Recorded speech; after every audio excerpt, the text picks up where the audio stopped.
শবে বরাতে মানুষ মসজিদে বেশি আসে কেন? এই রাতে বেশিরভাগ মানুষ মসজিদে যায় বা ইবাদত বন্দেগী করে যার যার মতে করে। বেশিরভাগ মানুষের ধারণা হলো যে এই রাতে ভাগ্য ঠিক হয়।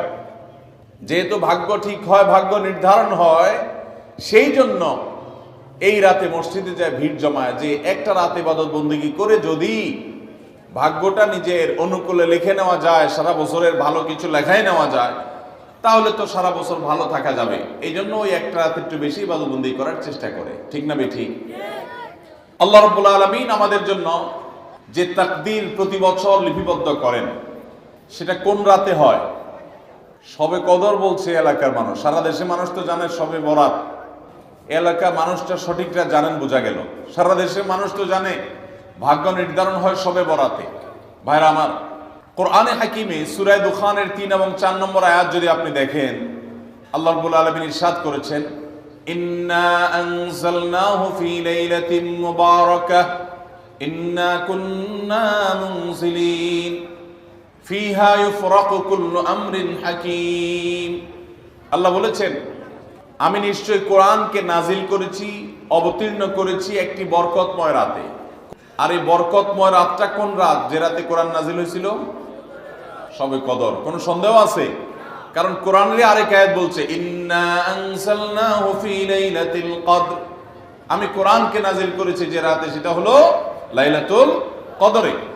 তাহলে লাইলাতুল কদরে আল্লাহ কোরআন নাজিল করেছেন। আর সূরা দুখানে বলেছেন, আমি একটি বরকতময় রাতে কোরআন নাজিল করেছি। তাহলে এখানে বরকতময় রাত বলতে যে লাইলাতুল কদরকে বোঝানো হয়েছে, সেটা দিনের আলোর মতো পরিষ্কার। ঠিক কিনা বলেন? এরপর আয়াত আল্লাহ বলেছেন, ফিহা ইউফরাকু কুল্লু আমরিন হাকিম, এই বরকতময় রাত যে রাতে কোরআন নাজিল হয়েছে, অর্থাৎ লাইলাতুল কদর, সেই রাতেই সমস্ত গুরুত্বপূর্ণ হিকমাপূর্ণ বিষয়গুলো সব ধার্য হয়ে থাকে, নির্ধারণ হয়ে থাকে। এই আয়াতের আলোকে বোঝা যায় মানুষের ভাগ্য সারা বছরের যেটি লিপিবদ্ধ হওয়ার কথা, সারা বছরের যে বাজেট হওয়ার কথা, সেটা হয়ে থাকে লাইলাতুল কদরে, শবে কদরে। মধ্য শাবানের রাত, এ রাতে আল্লাহ তাআলা মানুষকে সাধারণ ক্ষমা ঘোষণা করেন। যাদের মনে হিংসা নাই, যাদের মনে মানুষের প্রতি বিদ্বেষ শত্রুতা নাই, এবং যারা শিরকে লিপ্ত না, এই মানুষগুলো ছাড়া বাকি মানুষগুলোকে মধ্য শাবানের রাত, যেটাকে আমরা শবে বরাত বলি, হাদিসের ভাষ্য শবে বরাত নয়, হাদিসের ভাষ্য হলো লাইলাতুন নিসফি মিন শাবান, সেই রাতে আল্লাহ রাব্বুল আলামিন বান্দাকে সাধারণ ক্ষমা ঘোষণা করেন।